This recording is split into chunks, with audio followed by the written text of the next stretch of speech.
कि आप लोगों के दरमियान बहुत बोलते हो लेकिन कोई भी आप पर ध्यान नहीं देता, सब आपको इग्नोर करते हैं। कि आप अपने फ्यूचर प्लान्स और गोल के बारे में सबको बताते फिरते हो, जिससे आपके गोल्स का कचरा बन जाता है और कोई भी आपके काम की रिस्पेक्ट नहीं करता। अगर हाँ, तो इस वीडियो में मैं आपको पावरफुल बनने के ऐसे रूल्स बताऊंगा जिसे गौर से सुनने और समझने के बाद अपने दुश्मनों को साइकोलॉजी और ह्यूमन बिहेवियर की नॉलेज से हराकर सोशल, प्रोफेशनल और पॉलिटिकल लेवल पर भी सक्सेस हासिल कर पाओगे। हर कोई आपकी बात सुनेगा और आपको उससे ज्यादा इज्जत देगा। नंबर 1, हमेशा जरूरत से कम बोलो। Always say less than necessary. 1825 में जब निकोलस रशिया का बादशाह बना, वहाँ कई दंगे फसाद हो रहे थे, तो बादशाह ने उस दंगे खड़े करने वाले लीडर को फांसी देने का हुक्म दिया। जब बादशाह के बंदों ने मुजरिम को फांसी के तख्ते पर चढ़ाया, उसे फांसी मिलने ही वाली थी। इसी दौरान उसकी रस्सी टूट गई और वह मुजरिम जमीन पर गिर पड़ा। उस जमाने में किसी मुजरिम की फांसी के तख्ते पर रस्सी टूटना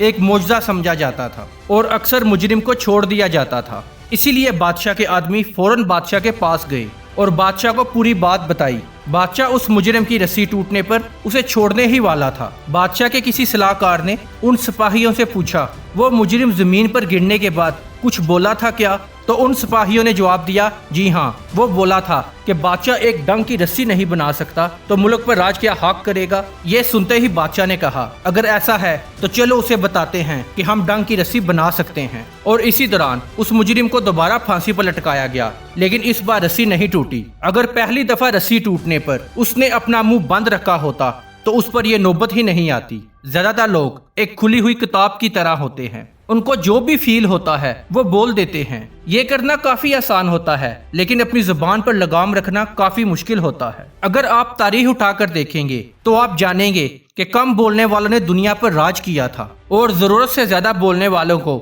जिल्लत और कई दफा मौत का सामना भी करना पड़ा था। अगर आप बहुत ज्यादा बोलते रहेंगे तो कभी ना कभी कोई ना कोई बेवकूफी की बात लाजमी करेंगे, जिसकी वजह से आप फंस भी सकते हो। इसीलिए जितनी जरूरत है हमेशा उतना ही बोलें, क्योंकि कम बोलने वाले लोग दूसरों की समझ में आसानी से नहीं आते। Number 2, win through your actions, never through your argument. एक बादशाह को एक किले पर हमला करके उसका दरवाजा तोड़ना था। बादशाह ने अपने आदमियों से कहा, जहाज बनाने वाले कारखाने में जाओ और लोहे का सबसे बड़ा खंभा लेकर आओ। जब बादशाह के आदमी जहाज बनाने वाले कारखाने में गए तो वहां के इंजीनियर ने कहा, इस काम के लिए बड़ा नहीं, छोटा खंभा ठीक रहेगा। बादशाह के आदमियों ने उस इंजीनियर को समझाया, लेकिन इंजीनियर ने बादशाह का हुक्म ना मानते हुए टेक्निकल रीजन देते हुए उन्हें छोटा खंभा दे दिया, जो दरअसल सही भी था। लेकिन इससे बादशाह गुस्सा हो गया। उसने किले का दरवाजा तोड़ने की बजाय इंजीनियर को सजा देना ज्यादा जरूरी समझा, क्योंकि उसने उसका हुक्म नहीं माना था। बादशाह ने उस इंजीनियर को इतना दौड़ाया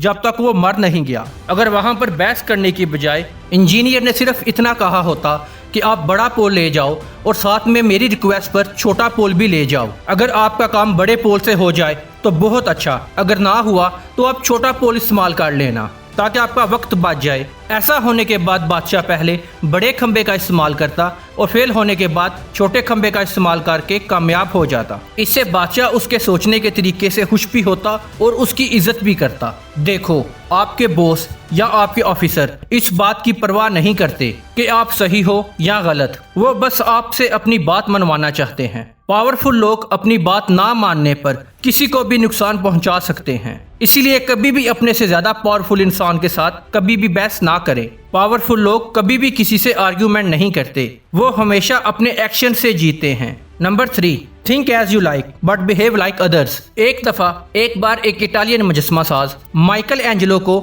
एक मैयर ने उसके बनाए हुए एक मुजस्मे के बारे में कहा कि तुमने ये मुजस्मा तो बहुत ही अच्छा बनाया है, लेकिन इस मुजस्मे की नाक काफी बड़ी लग रही है, तुम्हें इसे और थोड़ी सी छोटी कर देनी चाहिए। तब इस पर माइकल एंजेलो ने उनसे बहस करने की बजाय वो उस मुजस्मे के पास गए, अपने औजार उठाए और चुपके से साथ थोड़ी सी मिट्टी भी उठा ली। उस मुजस्मे की नाक के पास गए और दिखावा करते हुए अपने औजार चलाए और थोड़ी सी मिट्टी जमीन पर गिरा दी, ऐसा दिखाते हुए कि उसने नाक थोड़ी सी छोटी कर दी है। इसके बाद माइकल एंजेलो मैयर को मुजस्मे से थोड़ा सा दूर ले गए और पूछा कि अब नाक कैसी लग रही है? तो मैयर ने खुशी खुशी से कहा, हाँ, अब नाक बिल्कुल परफेक्ट लग रही है। माइकल एंजेलो को पता था कि वो मैयर बिल्कुल मुजस्मे के नीचे खड़ा था, जिससे जाहिर है कि नाक बड़ी ही दिखेगी। लेकिन फिर भी उसने बहस नहीं की, क्योंकि चाहे वो बहस जीत भी जाता तो वो मैयर खुश नहीं होता, उसकी दुश्मनी बढ़ जाती। ऐसी कई चीजें होंगी जिस पर आप तो यकीन करते होगे, लेकिन दूसरे इस पर यकीन नहीं करते। उस पर आप ये रूल अप्लाई कर सकते हो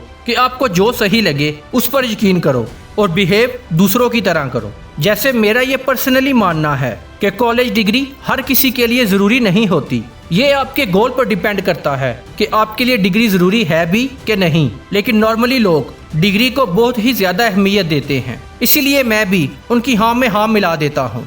इसीलिए आप सबसे वही कहें जो वो सुनना चाहते हैं और उनको वही दिखाइए जो वो देखना चाहते हैं। अपने थॉट्स सिर्फ उन्हीं को बताइए जो उस पर यकीन करते हों।